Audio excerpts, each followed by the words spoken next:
Hi, I'm Ed, and today we're going to draw Spiderman.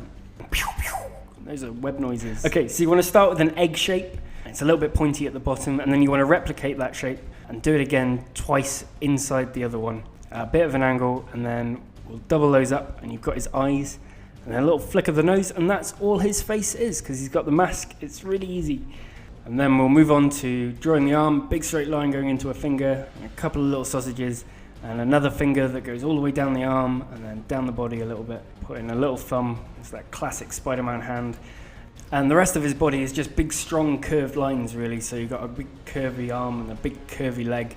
And then we draw his foot there, and then go onto a curvy bum, go into the foot, and then link it up with another curved line.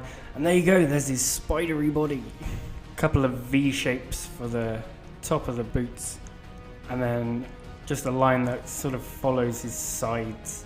Then we draw the spider, which is just a small circle and a big circle, and then two legs going up and two legs going down.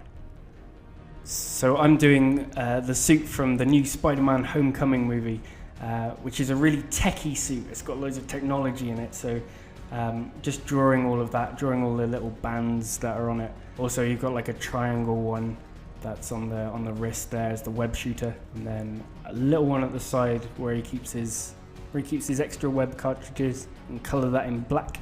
Actually then go on and color the rest of them black. And then we can change color and put in some Spider-Man red.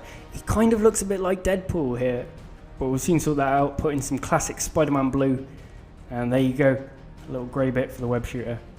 And then just for some extra detail, if you get a darker red, and then you draw some lines coming out the center of his face, and then have some circles that link those up, just to give him that webbing. And then the same thing, lines coming out of his neck, and then lines going across, sort of checker pattern, and then go same thing all the way down his arms, on his hands, across his fingers, just get it everywhere basically. And then just a couple of little lines here and there on his legs, and then some shading, just darker color all the way along one side, and add a web coming out of his shooter like that, little bits on the web. And then we'll have another one on the other hand. He's kind of swinging through the city, Spider-Man style. Putting some action lines there, give it movement, and some little lines at the top, because his spider sense is tingling. See what you can come up with, and send us your drawings. Bye, Spiderman. Spiderman. Bye. Hey, I'm Ed, and today I'm going to show you how to draw a Minion. Hey! Okay, so you want to start with a big old oval shape, big old bean shape there. Minions look a bit like baked beans, I think. Then you want to stick a couple of big circles in there. The bigger the better. Minions have massive eyes.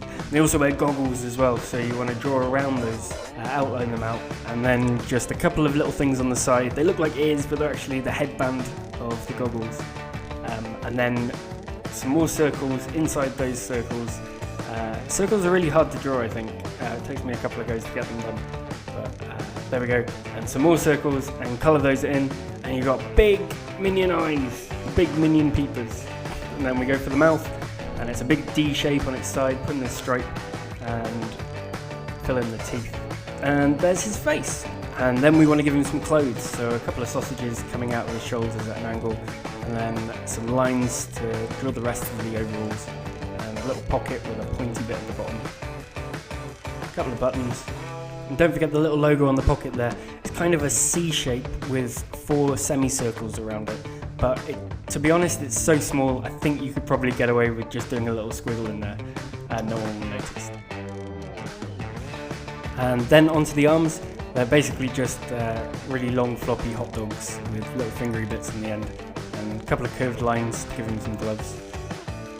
And then some stumpy little feet, kind of like sausage dog feet.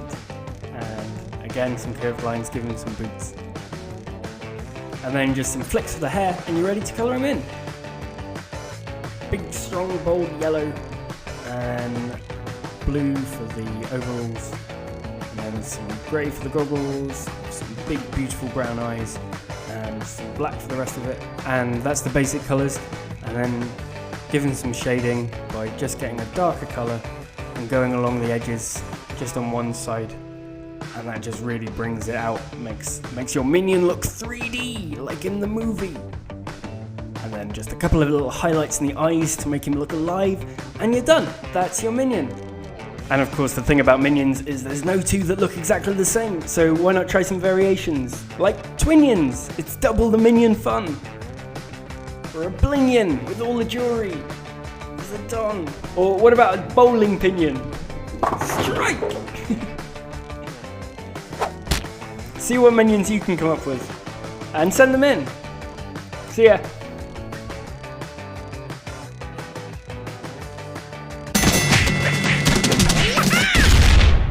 Hello, my name is Ed, and today we will draw a transformer. Okay, so you want to start with drawing a box. That's going to be his head, and then we'll give him some circles on the side. I'm kind of basing this on Optimus Prime look, but it's kind of a generic kind of transformer. And Optimus Prime has those kind of cat ears, those long cat ears that go at the top. So you want to draw those spikes on the side, and then a big box on the forehead, and link that box to the top of the head. And then draw a V shape and some little cheekbone details. And give him a big square nose. A lot of the shapes are very square, like square eyes there. Just because he's a robot and everything's kind of mechanical. Give him a muzzle, a mouth, and then I want to just clean up a bit. So rub out some of those bits on the top of the head there. Add in a couple of extra lines, extra little details, thing on the top of his head.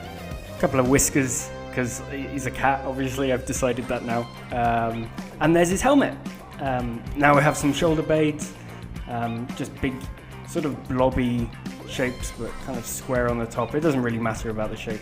And leave a gap so that you can draw in like a neck piece. Give him a triangular neck piece there, going down. Another triangle in there. And then give him a body. It's kind of just a box, but made it a bit triangular at the bottom as well to make it more chest-like. And then it's just kind of a case of filling in the body with some sort of design, putting in lines. There's no real science to this. I'm kind of going the basic shape of a body, but really, as you can see, I'm kind of just testing out a few little things. That's kind of like the six-pack there, and there's kind of breastplates, and I think I'm fairly happy with that one. I'll leave that and move on, and we'll put some exhaust pipes on the back. That's kind of a nod to Optimus Prime again. He has those exhaust pipes coming off his back, because obviously they are vehicles as well as people. Move on to the arms, draw a kind of box there, and move on to a glove shape, and link those up. And you'll see I'm trying to keep it so it's not too boxy, but it's not too roundy as well. It's kind of like a mix between the two, getting that balance of person and machine, I think is key to this. Cool, and now we'll give him some robo pants, just like a box and two little lines there. And then move on to the legs. Again, just like start with a box shape, and then we just build up some sort of triangular shapes that kind of look vaguely like a foot. Give it a spike there, why not? Do the same on the other side. And then another little sort of boxy shape there, and a leg similar to the arm there. And then just a case of copying that on the other side. Again, I'm just making it up as I go along, really. Just play around with shapes. That's the fun of this one. So put in that spike again, and then link up the legs again. And basically that's it. Now you can go back and put in some extra little details, just like extra little things to make it more sort of mechanically, and you can build this up as much or as little as you like, really. And there we go, I think ready to colour it in. Gonna go with sort of Optimus Prime colours, blues and reds and greys and stuff. So we start with the blue and just putting them anywhere, really, just having it as a kind of accent colour. Same with the red here, just putting it in some standout places, really, that I think will look cool. And then fill in the rest with some greys. Start with like a normal grey colour on anything that's in the sort of mid-ground, and then anything that's Behind that, you want to put a darker grey, and anything that's in front of that, you want to put a lighter grey, and it helps to keep that sort of shading 3D look, if you will. And some blue eyes, and then we'll stick some more shading just by going around one of the sides with darker colours again, and you can give him some highlights by doing the exact opposite, a lighter shade on the other side. And there you go! There is your transformer.